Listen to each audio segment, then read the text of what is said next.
Welcome to this episode of Mommy Sea Star.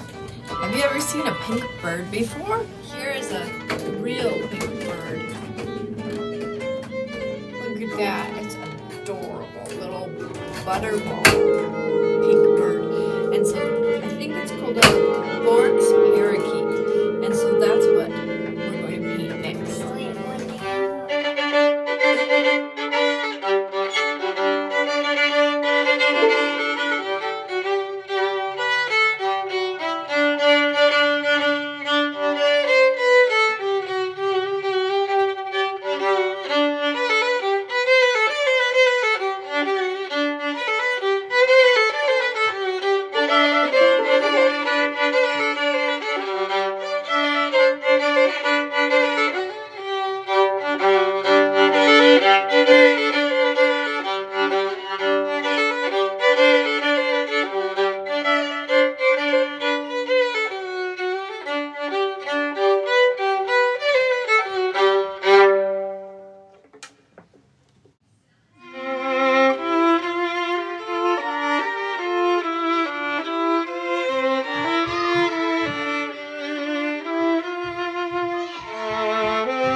It's day 3.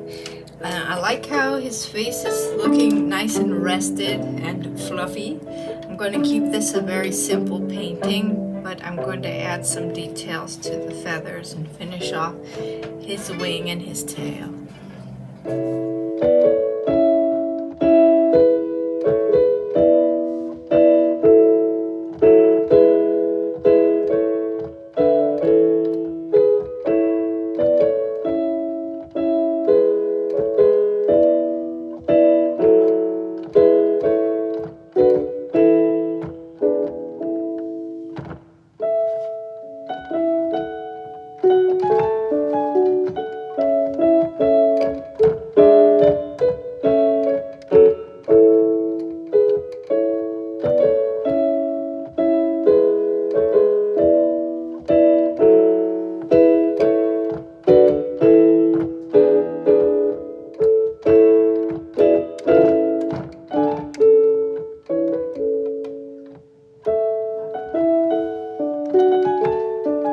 Okay, I think it's done. He has a nice, calm face. It's neat. He's actually sort of the spectrum. Pink, orange, yellow, green, a little blue shadows in the white tail. And he's sitting on a very comfortable blanket. So I think I'm very happy with it.